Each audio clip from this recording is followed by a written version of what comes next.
Le'Veon Bell sat out all of last season after being given a franchise tag. The NFL scouting combine is looming. The new league year is on the horizon, and even further in the distance, the NFL draft in Nashville will provide its usual excitement and surprises.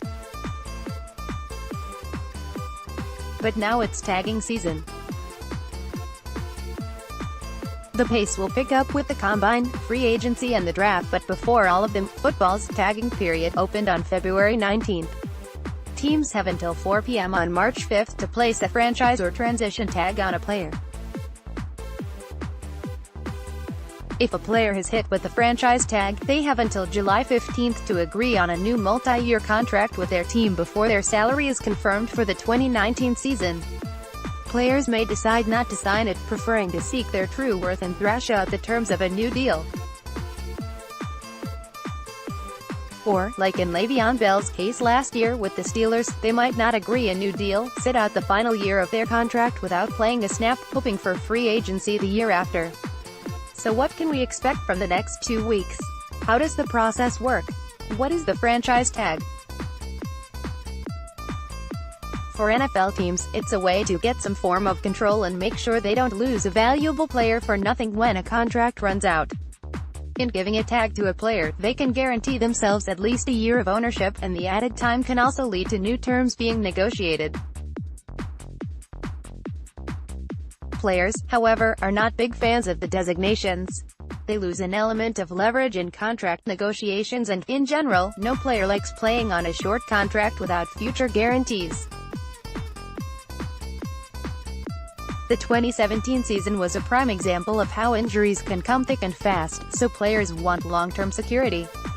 Jadeveon Clowney is one of the big-name players who could be tagged to stop him hitting the open market exclusive franchise tag. The team pays a player either the average salary of the top 5 highest-paid players at his position or 120% of his previous year's salary, whichever of the two is higher. Players can also be tagged up to 3 times by a team, but the pay escalates heavily in this case.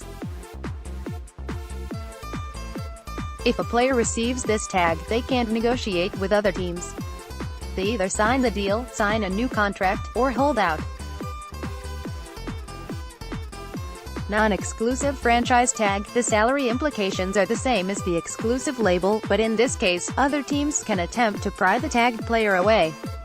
If they do agree on a contract with the player, 2 things can happen. 1, the original team can match the terms and take on the new contract themselves, or 2, if they decline, the new team must send 2 first-round picks as compensation. This tag is most commonly used.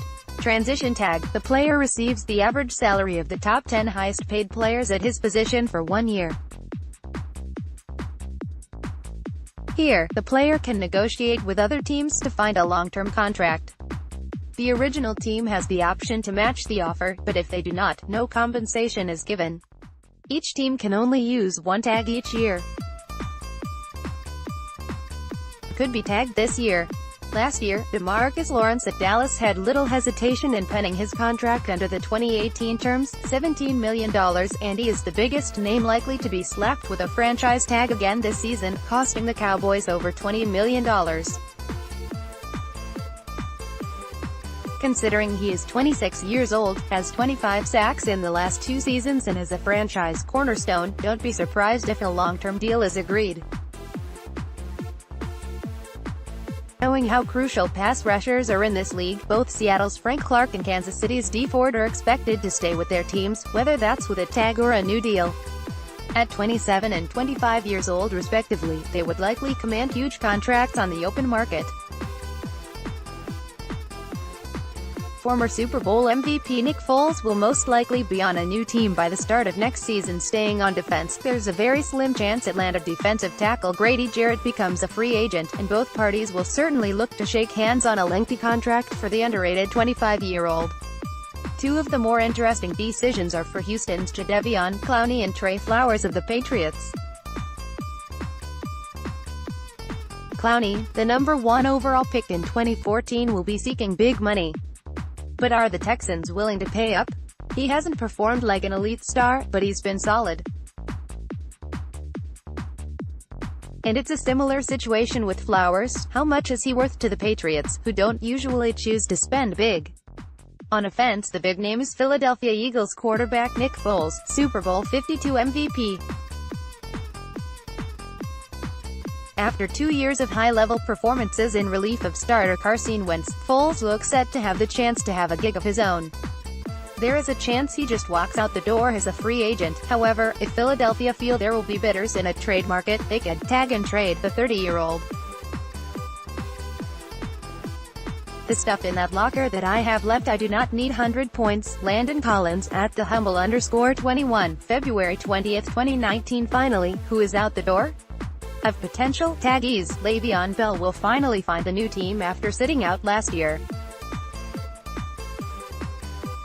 General manager Kevin Colbert confirmed Pittsburgh won't be using any type of tag on him. And there may be a surprise in New York, as Giants safety Landon Collins cleaned out his locker and reportedly does not want to play under the tag. With no conversations going on between him and the team, could we see a similar situation to Bell last year? Or a trade? Keep an eye on the 25-year-old, three-time Pro Bowler. For updates on the tags, combine, free agency and the draft, be sure to follow along at skysports.com/NFL and on Twitter at SkySportsNFL.